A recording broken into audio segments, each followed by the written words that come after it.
জাদুকর বলছে, শোনো, একটা যুবক যদি আপনি আমাকে দেন, ওই যুবকটাকে আমি আমার মতো জাদুবিদ্যা শিক্ষা দেব। আমি আমার মতো জাদুবিদ্যা শিক্ষা দিয়ে আপনার দেশে পাঠাইয়া দেব। সে ওই জাদু শিক্ষার মাধ্যমে আপনার দেশে গিয়া স্বামী স্ত্রীতে ঝগড়া লাগাইয়া দিবে। স্বামী স্ত্রীতে ঝগড়া, বাবা ছেলে ঝগড়া, মায়ে মেয়ে ঝগড়া, ভাইয়ে ভাইয়ে ঝগড়া, হুজুরে হুজুরে মারামারি, আর পীরে পীরে গুতাগুতি। কথা বলেন না কেন? এটা লাগাইয়া দিবে। তারা নিজেরা নিজেরা মারামারি কামড়া কামড়ি করবে। আপনি আপনার দেশ চালাবেন, আপনার বিরুদ্ধে লাগবার মতো সময় পাবে না। আমাদের দেশে এগুলা আসেনি। বলেন আছে? কই গিয়েছি আমরা? আমার মুসলমান বন্ধুগণ, কথাগুলো দিল দিয়ে শুনেন কি বলতে চাই।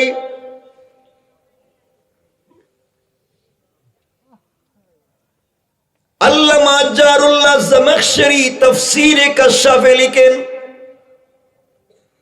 বাদশাহ ইউসুফ জুনওয়াস নিজের দেশে এসে খুঁজতে লাগলো এমন একটা যুবক কোথায় পাওয়া যায়।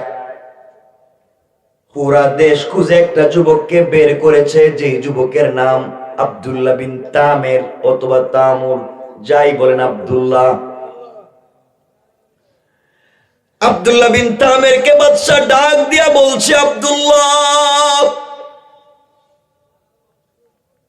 তুমি শুধু জাদুবিদ্যা শিক্ষা করে আমার দেশে ঝগড়া লাগাইয়া দিবা জনগণের ভিতরে, তারা যেন নিজেরা নিজেরা মারামারি নিয়ে ব্যস্ত থাকে, এই কাজ আমাকে করে দিবা, বিনিময়ে যা চাইবা তাই পাইবা। আমার বন্ধুগণ, এক পর্যায়ে সংক্ষেপ কথা আব্দুল্লাহ বিন তামের বলছে, বাদশাহ আপনি আমাকে কি দিবেন? বাদশাহ বলছে, তুমি যা চাইবা তাই পাইবা, বিনিময়ে আরো বেশি পাইবা। আশরাফ আলী থানভী বয়ানুল কোরআনে দুই ধরনের বর্ণনা নিয়ে এসেছেন। কেউ বলেছেন এই আব্দুল্লাহ বিন তামির প্রতিদিন সকালবেলা জাদুকরের কাছে যায়, বিকেল বেলা নিজের বাড়িতে চলে আসে। আর কেউ বলেছেন আব্দুল্লাহ 6 মাসের জন্য চলে গেল ওই জাদুকরের দরবারে জাদু শিক্ষার জন্য। দীর্ঘ 6 মাস একাধারে কনিষ্ঠ ভাবে জাদুবিদ্যা শিক্ষা করে সে যেদিন নিজের দেশে আসতে লাগলো, বড় জাদুকর হয়ে আসছে। এই দেশে তার মতো বড় জাদুকর আর নাই। এই যুবক আব্দুল্লাহ যখন দেশের ভিতরে আসছে, বাদশা কোটি কোটি টাকা বিদেশে তার কাছে ইনভেস্ট করেছে, বিদেশে পড়াইছে, জাদুবিদ্যা শিক্ষা করেছে, শুধুমাত্র দেশটাকে নষ্ট করার জন্য। আজও আমাদের দেশে কিছু বিদেশি শিক্ষিতরা দেশের শিক্ষানীতিকে এমন ভাবে নিকৃষ্ট পর্যায়ে নিয়ে যাচ্ছে, এই দেশের বাচ্চাদেরকে আর মানুষ বানাতে চায় না, পশু বানাইয়া দিতে চায়। ঠিক কিনা বলেন? আমার মুসলমান বন্ধুগণ, কথাগুলো দিল দিয়ে শোনেন। বাদশার এই যুবক আব্দুল্লাহ বিন তামের যখন গ্রাম দেশে আসতে লাগলো, দেশে ঢুকে এসে বাদশার সঙ্গে দেখা করতে যায়। কিছু দূর যাওয়ার পরে তাকাইয়া দেখি একটা গাছের গোড়ায় বসে বসে একজন মুরব্বী, সাদা দাড়ি, গাছের গোড়ায় বসে বসে সত্য ধর্ম কালিমার দাওয়াত দিয়ে যায়। আব্দুল্লাহ বিন তামের ভণ্ড মুরব্বীর কাছে গিয়ে জিজ্ঞাসা করে, সে তো ভণ্ড হয়ে আসছে, জাদুবিদ্যা শিক্ষা করে আসছে। মুরব্বীর কাছে গিয়ে জিজ্ঞাসা করে, আঙ্কেল আপনি গাছের গোড়ায় বসে বসে কি করেন? মুরব্বী ডাক দিয়া বললেন, যুবককে তোমাকে চিনতে পারলাম না, আমি গাছের গোড়ায় বসে বসে আল্লাহর তাওহীদ আর রিসালাতের দাওয়াত দিয়ে যাই। আব্দুল্লাহ বলছে, আব্দুল্লাহ বলছে, মুরব্বী আঙ্কেল, আপনি আমাকে চিনতে পারেন নাই? আমার নাম আব্দুল্লাহ বিন তামের। বাদশাহ আমারে বিদেশে পড়াইছে, কোটি কোটি টাকা ইনভেস্ট করছে এই দেশ থেকে দিনকে মুছে দেওয়ার জন্যে। আমি পৃথিবী বিখ্যাত জাদুকর হয়ে এই দেশে ঢুকলাম মাত্র এই দেশ থেকে তাওহীদ আর রিসালাতকে মুছে দেওয়ার জন্যে। এই দেশে আল্লাহর নাম নেওয়ার মতো কোনো মানুষ থাকবে না, এই শিক্ষা নিয়ে এসেছি। আপনি গাছের গোড়ায় বসে বসে দাওয়াত দিতেছেন, দেন, জনমের মতো দিয়া দেন। আমি বাদশাহর সঙ্গে দেখা করে আসতেছি, কিছুক্ষণ পরে আপনাকে এখান থেকে তাড়িয়ে দিব, হত্যা করব। এইভাবে হুমকি দিয়ে যখন চলে যায়, আমাদের দেশেও কিছু লোক আছে, যদি তার পক্ষে ওয়াজ না যায়, তার বিপক্ষে চলে যায়, সেও হুমকি দেয়, আলেম ওলামাকে মেরে ফেলবে, মামলা দিবে, এই করবে সেই করবে। মনে রাখবেন, আলেম ওলামাকে মামলা হামলা জেল জুলুমের ভয় দেখাইয়া লাভ নাই। তারা মরে যেতে রাজি, এরপরেও দিন ছেড়ে দিতে রাজি না। আমার মুসলমান বন্ধুগণ, আব্দুল্লাহ বিন তামির আল্লাহর ওলিকে হুমকি দিয়ে যখন চলে যায়, আল্লাহর ওলি যুবক আব্দুল্লাহ বিন তামিরের চেহারার দিকে তাকাইয়া প্রথমে কতক্ষণ কাঁদলেন, তারপরে মুস্কি হাসতে শুরু করলেন। যুবক আব্দুল্লাহ চিন্তায় পড়ে গেল, আমার চেহারার দিকে তাকাইয়া এই মুরব্বী কাঁদে কেন, মুরব্বী হাসে কেন? ডাক দিয়ে জিজ্ঞাসা করে, আঙ্কেল, আপনি আমার চেহারার দিকে তাকাইয়া কাঁদলেন কেন, হাসলেন কেন? আল্লাহর ওলি বলছেন, যুবকরা শোনো, তোমার চেহারার দিকে তাকিয়ে এই জন্য আমি কাঁদলাম। এই পৃথিবীতে আমি অনেক যুবককে দেখেছি, আল্লাহ তাআলা তোমাকে তো সুন্দর করে তৈরি করেছে জওয়ান রে, এই জন্মে তো সুন্দর চেহারার কোন যুবককে আজ পর্যন্ত দেখি নাই। এই জন্য আমি কাঁদলাম। এত সুন্দর চেহারার মানুষকে আল্লাহ কেমনে জাহান্নামের আগুন দিয়ে জ্বালাইবে? তোমার ভিতরে আল্লাহর পরিচয় নাই, তোমার ভিতরে তাওহীদ আর রিসালাত নাই, তুমি আল্লাহর বিরুদ্ধে যুদ্ধে নেমে গিয়েছো যুবক। এই মুহূর্তে যদি তুমি মরে যাও, কবরে কি জবাব দিবা? জাহান্নাম ছাড়া উপায় নাই। এই জন্য তোমার চেহারার দিকে তাকিয়ে বড় দয়া লাগলো, কাঁদলাম। তাহলে হাসলেন কেন, আমি আপনার কাছে জানতে চাই। আল্লাহর ওলি বললেন, যুবক, এবার শোনো, তোমার চেহারার দিকে তাকিয়ে আমি হাসছি কেন শোনো। এই পৃথিবীতে আল্লাহ তাআলা যখন আদম সৃষ্টি করতে চাইলেন, খলিফা সৃষ্টি করতে চাইলেন, প্রতিনিধি বানাতে চাইলেন, আল্লাহ তাআলা কোরআনে কারীমের 1 নম্বর পারার 2 নম্বর সূরা সূরাল বাকারার শুরুর দিকে বললেন, وَإِذْ قَالَ رَبُّكَ لِلْمَلَائِكَةِ إِنِّي جَاعِلٌ فِي الْأَرْضِ خَلِيفَةً। আল্লাহ রাব্বুল ইজ্জতুল জালাল বলছেন, শোনো, আল্লাহ রাব্বুল ইজ্জতুল জালাল ফেরেশতাদেরকে বলছেন, শোনো, এই জমিনে, এই পৃথিবীতে আমি আল্লাহ খলিফা বানাতে চাই, প্রতিনিধি বানাতে চাই। তারা যা ডাক দিয়ে বলেছে, আতাজালু ফিহা মান ইউফসিদু ফিহা ওয়া ইয়াসফিকুদ দিমা। আপনি কি এমন জাতি বানাতে চান যারা নিজেরাই মারামারি করবে, ফিতনা ফাসাদ করবে, রক্তপাত ঘটাবে? ওয়া নাহনু নুসাব্বিহু বিহামদিকা ওয়া নুকদ্দিসু লাক। আমরা সব সময় আপনার তাসবিহ পড়ি, আপনার জিকির করি, আপনি আমাদেরকে বানান না কেন? আল্লাহ জবাব দিয়েছিলেন, ক্বালা ইন্নী আ'লামু মা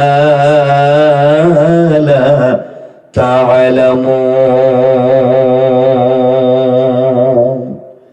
আল্লাহ রাব্বুল ইজ্জত ওয়াল জালাল জবাব দিয়েছিলেন, একমাত্র আল্লাহ জানেন কেন বানাতে চান, পৃথিবীর আর কেউ জানে না। কোন সুবহানাল্লাহ। ও যুবক আব্দুল্লাহ, এমন সময় আল্লাহ সমস্ত ফেরেশতাদেরকে বলেন, ফেরেশতারা যাও, দুনিয়ার জমিনের উপরি ভাগ থেকে কিছু মাটি উঠাইয়া খাই বানাইয়া খামির বানাইয়া আদমের একটা কঙ্কাল, আদমের একটা অবয়ব তৈরি করে আমি আল্লাহর সামনে হাজির করবা। যুবক আব্দুল্লাহ রে, সমস্ত ফেরেশতারা মিলে আদমের একটা অবয়ব কঙ্কাল তৈরি করে আল্লাহর সামনে হাজির করলো। আর আল্লাহর কাছে হাজির করে বলছে, আল্লাহ দেখেন না কেমনে বানালাম, কেমন হলো। আল্লাহ রাব্বুল ইজ্জতুল জালাল বলছেন, ফেরেশতারা তোমরা যেভাবে তৈরি করেছ ওটা আমি আল্লাহর পছন্দ হয় নাই, আমি আল্লাহর ভালো লাগে নাই। যে বনি আদম, যে গোলামেরা দুনিয়ার জমিনে যাওয়ার পরে আমি আল্লাহকে না দেখে আমার কদমে সেজদা করবে, আমি আল্লাহকে না দেখে আমার জন্য কাঁদবে, তোমরা যেইভাবে তৈরি করেছো আমি আল্লাহর পছন্দ হয় নাই। যাও যাও, আবার কিছু মাটি একত্রিত করে খাই বানাইয়া খামির বানাইয়া আমি আল্লাহর সামনে হাজির করবা। এই মুহূর্তে আমি আল্লাহ আমার কুদরতের হাত দিয়া দুনিয়ার জমিনে আদম বানাতে চাই। পড়েন সুবহানাল্লাহ। আমার মুসলমান বন্ধুগণ, কথাগুলো দিল দিয়ে শোনেন কি বলতে চাই। ও যুবক আব্দুল্লাহ, এমন সময় আল্লাহ তাআলা সর্বপ্রথম তার কুদরতের হাত মুবারক দিয়া আদমের কপাল তৈরি করলেন, আদমের কণ্ঠনালী, আদমের গাল, আদমের ঠোঁট, আদমের কাঁধ আমার আল্লাহ নিজের হাতে তৈরি করে ফেরেশতাদের দিকে তাকাইয়া ডাক দিয়া বলেন, ফেরেশতারা আমি আল্লাহ আমার নিজের হাতে আদম তৈরি করেছি, কেমন হলো? যুবক আব্দুল্লাহ রে, সমস্ত ফেরেশতারা আদমের চেহারা মুবারকের দিকে তাকাইয়া আল্লাহর কদমে সেজদায় পড়ে বলেছে, আল্লাহ তাআলা আপনি যেইভাবে তৈরি করেছেন এমন সুন্দর চেহারা এই পৃথিবীতে কোনোদিন দেখি না। যুবক আব্দুল্লাহ এমন সময় সমস্ত ফেরেশতারা আল্লাহর কাছে ডাক দিয়ে বলেছে, আল্লাহ তাআলা এই পৃথিবীতে আপনি যা সৃষ্টি করেছেন সব তো কোন বললেই তৈরি হয়ে যায়। আপনি আসমানকে এভাবে তৈরি করেছেন, জমিনকে তৈরি করেছেন, আরশ কুরসি লৌহ কলম এভাবেই করলেন। আদমকে কেন নিজের হাত দিয়া বানাতে গেলেন জানতে চাই। আল্লাহ রাব্বুল ইজ্জতুল জালাল বলতেন, ফেরেশতারা শোনো, এই জন্য আমি আল্লাহ আমার কুদরতের হাত দিয়ে তৈরি করেছি।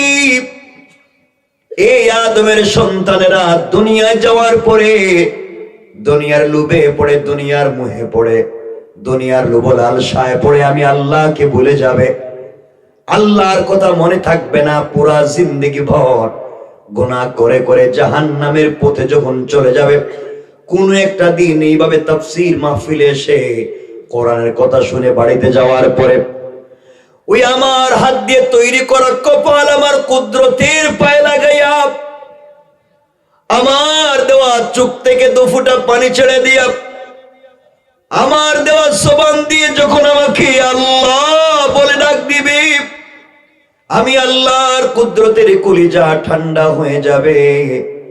সাথে সাথে আমি আল্লাহ আমার গোলামের পুরা জিন্দেগির গুনাহগুলোকে মাফ করে দেয়া জান্নাতি বলে ফয়সালা করে দিতে আমি আল্লাহর এক মুহূর্ত দেরি হবে না। পড়েন সুবহানাল্লাহ। আল্লাহু আকবার, জোরে পড়েন। যুবক আব্দুল্লাহ, এই জন্য তোমার চেহারার দিকে তাকিয়ে আমি হাসলাম।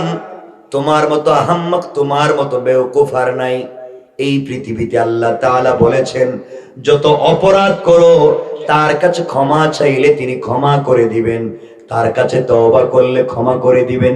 তুমি তো মাত্র জাদুবিদ্যা শিক্ষা করে আসছো। আমার মন বলছে তোমার মতো আহাম্মক আর নাই। তুমি জাদুবিদ্যা শিক্ষা করে যে পাওয়ার আর যে ক্ষমতার মালিক হয়েছো, তুমি যদি এই মুহূর্তে কালিমা পড়ে আল্লাহর গোলাম হয়ে যাও, আল্লাহ তাআলা তার চাইতেও বেশি পাওয়ার আর ক্ষমতার মালিক বানাইয়া দিবে। আল্লাহু আকবার, আরো জোরে পড়েন আল্লাহু আকবার। কষ্ট হচ্ছে আপনাদের? অসুবিধা হয়? মনোযোগ দিয়ে শোনেন, খুব বেশি নেই, এরপরেও তো নাই নাই বলো তো বলে ফেলতেছি, একটু মনোযোগ দিয়ে। কষ্ট হচ্ছে না তো? কষ্ট হচ্ছে? একটু হাত তুলে দেখান, এবার কার কষ্ট হইতেছে? এবারও কষ্ট হইতেছে?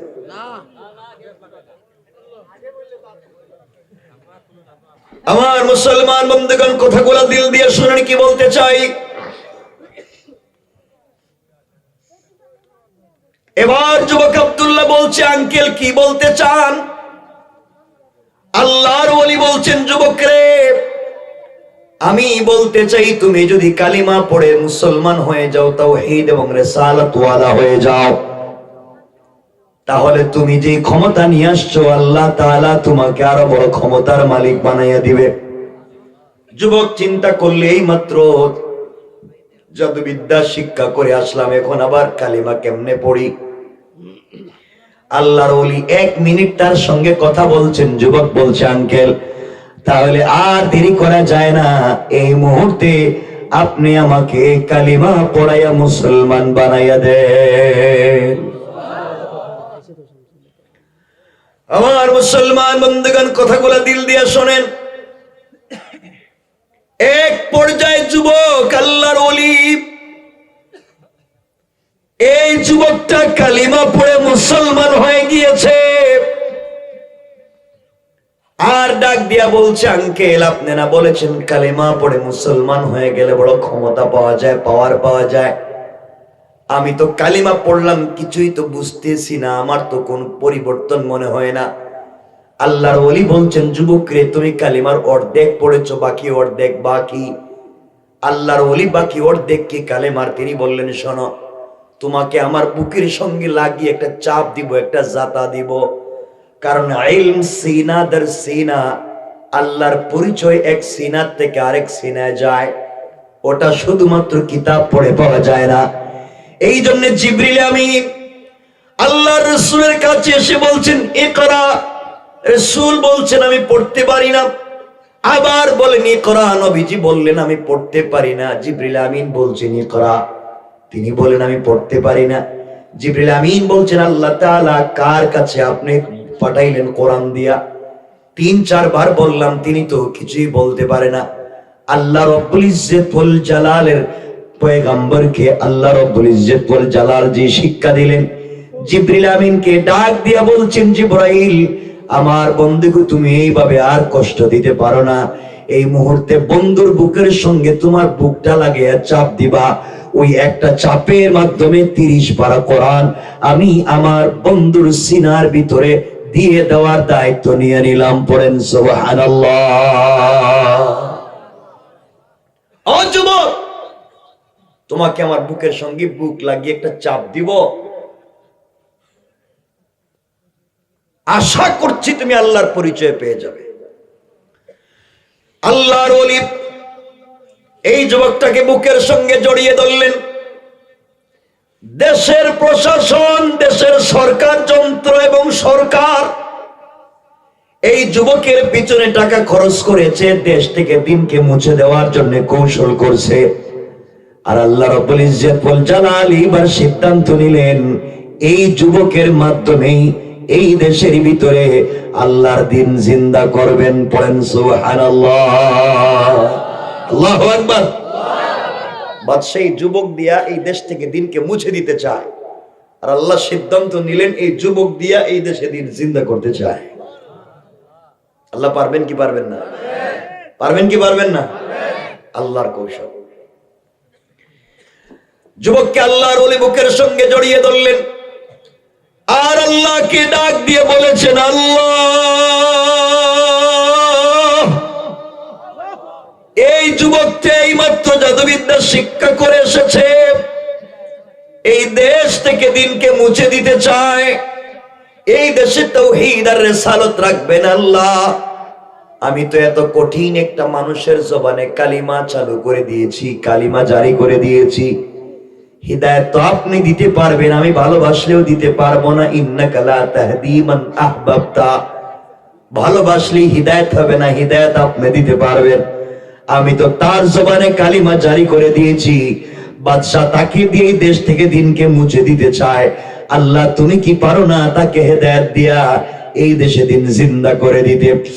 আল্লাহর ওলি যুবকটাকে বুকের সঙ্গে জড়াইয়া চোখের পানি যায় কান্না করে আর আল্লাহকে ডাক দিয়ে বলছে, আল্লাহ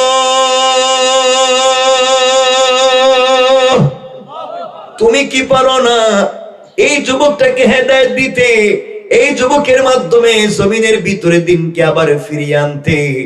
এইভাবে বলে বলে যখন চিৎকার করে কাঁদলেন, যুবক এমন সময় ডাক দিয়ে বলছে, আঙ্কেল কসম রব্বে পাকের সাথে আপনি আমাকে ছেড়ে দেন, আপনার একটা চাপে এই মুহূর্তে যেন আল্লাহর আরশ পর্যন্ত পরিষ্কার দেখা যায়। সুবহানাল্লাহ জোরে পড়েন। হুজুর ছেড়ে দিয়েছেন। যুবক বলছে, আঙ্কেল সত্যি তো কলিমা পড়ে স্বাদ পাচ্ছি, অন্তরে শান্তি পাইতেছি, বড় ভাল লাগতেছে। এতদিন পর্যন্ত যে শান্তি পাই নাই, এইমাত্র কলিমা পড়ে সেই স্বাদ পাচ্ছি। আমি আর কোথাও যাব না, আমি আপনার সাথে সাথেই থেকে যেতে চাই। আল্লাহর ওলি বলছেন, যুবক না, তোমাকে দিয়েই বাদশাহ এই দেশ থেকে দিনকে মুছে দিতে চেয়েছিল। এখন তোমার মিশন হচ্ছে এই দেশে দিন জিন্দা করা। যুবক নিজের উপরে দিনকে ইস্তেকামত করো, এরপরে পাবলিকের কাছে দিনের দাওয়াত নিয়ে যাও। এই বলে আল্লাহর ওলির কাছ থেকে যুবকটা বিদায় নিয়া নিজের বাড়িতে যায়। কই যায়? সবাই বলে, আগে যাওয়ার কথা ছিল বাদশার কাছে, আর এখন যায় নিজের বাড়িতে। কিছু দূর যাওয়ার পরে যুবক তাকাইয়া দেখে রাস্তার মধ্যখানে অনেকগুলা মানুষ, শত শত লোক দাঁড়াইয়া রয়েছে। রাস্তার দুই পার্শ্বে শত শত লোক দাঁড়িয়ে রয়েছে। রাস্তার মধ্যখানে কেউ বলেছেন বিশাল বড় একটা অজগর সাপ, কেউ বলেছেন একটা বাঘ দাঁড়িয়ে আছে। আমরা মনে করলাম রাস্তার মধ্যখানে বড় একটা বাঘ দাঁড়িয়ে রয়েছে। যুবক চিন্তা করলো, এই মাত্র কালিমা পড়ে আসছি, পাবলিকরে জিজ্ঞাসা এখানে ঘটনা কি? পাবলিককে জিজ্ঞাসা করলো, তোমরা রাস্তা পার হচ্ছ না কেন? সবাই বলছে, বাবা এই বাঘের ভয়ে আমরা রাস্তা পার হয়ে যাই না। যুবক সিদ্ধান্ত নিল, এই মাত্র কালিমা পড়ে আসছি, আল্লাহর কালিমার কেমন পাওয়ার পরীক্ষা হয়ে যাক। যুবক সিদ্ধান্ত নিল, এই মাত্র কালিমা পড়েছি, একবার পরীক্ষা হয়ে যাক, বাঘের শক্তি বেশি না আল্লাহর কালিমার পাওয়ার বেশি। আল্লাহু আকবার। এই বলে আস্তে আস্তে বাঘের কাছে গিয়া এক হাত দিয়া বাঘের কান ধরছে। কি ধরছে? না সুবহানাল্লাহ বলবেন না, মনে হইতেছে আপনারা মনে 2-4টা করে বাঘ ফালতেছেন নাকি? তা এক হাত দিয়া বাঘের কান ধরছে, আর আরেক হাত দিয়া বাঘের গালে আচ্ছা মতো থাপ্পড় লাগাই দিছে। জোরে বলা লাগবে আল্লাহু আকবার। আরো জোরে বলতে হবে আল্লাহু আকবার। যুবক থাপ্পড় দিয়া বলতেছে, এই বাঘ, আল্লাহ তোকে বানাইছে বন জঙ্গলে থাকবার জন্য, তুই রাস্তাঘাটে পাবলিকের ডিস্টার্ব করস কেন? তুই আমাকে চিনস না? আমি কে? আমি একজন কালিমাওয়ালা। আল্লাহু আকবার। এই কথা বলতে দেরি হয়েছে, বাঘ মাথাটা নুয়াইয়া কানটা নাড়াইয়া জঙ্গলে যেতে 1 মিনিটও দেরি করে নাই। আল্লাহু আকবার। আমরাও তো রাস্তাঘাটে পরিচয় দেই, দেন না আপনার? যেমন গভীর রাত্রে রাস্তা দিয়ে গিয়া দেখে না প্রাইভেট নিয়ে রাস্তাঘাটে 2-4 জন দাঁড়ায় রয়েছে ডাকাতি করার জন্য। এরা পরিচয় দেয়, হ্যাঁ অমুকের দুলাভাই। কথা কন না কেন? পাবলিক চিন্তা করলো ব্যাপার কি, আল্লাহর পীর সাপ তো পায়া গেছে গা, যার কথা বাঘ শুনে, যে বাঘের কান দইরা থাপড়া দিতে পারে, এই তো বড় পীর। পাবলিক তার বাড়িতে তেল নিয়া ফানি নিয়া, আর ওটা কি, তেল ফানি দড়ি রশ্মি যা পাইছে সব নিয়ে হাজির। হুজুর একটু দেন। যুবক চিন্তা করলো, এই কাজের জন্য তো আমি কালিমা পড়ি নাই। আমি কালিমা পড়েছি এই দেশে তাওহীদকে জিন্দা করতে, আর মানুষ থেকে শুধু তেল আর ফানি নিয়ে আমার বাড়িতে হাজির। যুবক এখন যে চোখ নাই, যুবক চোখে হাত দেয়, সাথে সাথে ভালো হয়ে যায়। কারো পা ভাঙ্গা, যুবক পায়ে হাত দেয়, সাথে সাথে ভালো হয়ে যায়। পাবলিক আসতে লাগলো, যুবক চিকিৎসা দিতে লাগলো। এইভাবে সব অসুস্থ রোগী ভালো হয়ে যাচ্ছে। যুবক দেখলো একভাবে আসতে থাকলে তো সব অসুস্থ মানুষ ভালো হয়ে যাবে, কিন্তু কি কালিমা পড়বে না? যুবক এবার কৌশল করে বলল, কারো কোন সমস্যা নিয়ে যদি আমার কাছে আসেন, সমাধান যদি পেতে চান, আগে কালিমা পড়তে হইব। আল্লাহু আকবার বলেন না? আগে কালিমা পড়বেন, আমি দোয়া করব। পাবলিক তার কাছে আসতে লাগলো সমস্যা নিয়ে, সে দোয়া করতে লাগলো, কালিমা পড়তে লাগলো, মানুষ মুসলমান হতে লাগলো। এই খবর আস্তে আস্তে পৌঁছে গেল বাদশার দরবারে। যে বাদশাহ জাদুবিদ্যার জন্য যুবকটারে পাঠাইছিল, এই বাদশার দরবারে খবর পৌঁছে গেছে। বাদশার একজন গালিবান অর্থমন্ত্রী ছিলেন, জন্মান্ধ, জন্মসূত্রে অন্ধ, কিন্তু খুব চালাক ছিল, প্রত্যুৎপন্নমতি। বাদশাহ তাকে অর্থমন্ত্রী বানিয়েছে, চৌকে দেখে না। সে যখন জানতে পারলো আমাদের দেশে একটা যুবক আছে, হাত দিলেই চোখ ভালো হয়ে যায়, এমন একজন ওলি, এমন একজন পীর, চৌকে হাত দিলেই ভালো হয়ে যায়, সে হাত দিয়ে তোহফা, উপহার, উপঢৌকন, গিফট নিয়া, কয়েকশো কোটি টাকার মাল সামানা নিয়া, পাবলিকের সাথে নিয়া যুবকের বাড়িতে হাজির। যুবক চিন্তা করে, হেটা তো দেখতেছি অর্থমন্ত্রী, হেই তো আমার কাছে টাকা পাঠাইছিল বিদেশে জাদুবিদ্যা শিক্ষার জন্য, এখন আমার বাড়িতে। সুবহানাল্লাহ, এটা দরকার নেই, কেমন? সুবহানাল্লাহ বলেন না? মন্ত্রী বাড়ি থেকে বলছে, যুবক, আমি তো তোমারে চিনি না, শুনছি তুমি নাকি মানুষের চোখ ভালো করে দিতে পারো।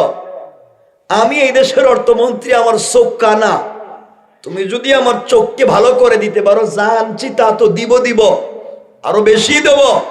যুবক বলছে, মন্ত্রী সাহেব, আমি কারো চোখ ভালো করে দিতে পারি না, চোখ ভালো করে দিতে পারেন একমাত্র আমার আল্লাহ। আল্লাহু আকবার বলেন না? 30, 35, 40 বছর পরে মন্ত্রীর সামনে আল্লাহর নাম, এত চমকে উঠছে। দেখেন না, বাংলাদেশেও কিছু কিছু মানুষ আল্লাহর নাম, রসুলের নাম শুনে লাফ দিয়ে উঠে, ঠিক কিনা বলেন? ভয় পায়। আমার বন্ধুগান, অর্থমন্ত্রী বলতে, যুবক কি বললা তুমি? আল্লাহ, আমাদের ক্ষুধা তো আমাদের বাদশাহ ইউসুফ জুনাওয়াজ। নাউজুবিল্লাহ বললেন না? তুমি আরেকজনকে খোদা বলো কেন? আব্দুল্লাহ বলছে, বাদশাহী যদি খোদা হবে, তো চৌকের জন্য আমার কাছে আইসো কেরে? বাদশার কাছে গেলেই তো হয়, ঠিক কিনা জোরে বলেন? বাদশাহী যদি সব পারে, তাহলে আমার কাছে কেন? মন্ত্রী তো দেখে এটা তো বেয়াদব দেখি। আব্দুল্লাহ বলছে, মন্ত্রী সাহেব,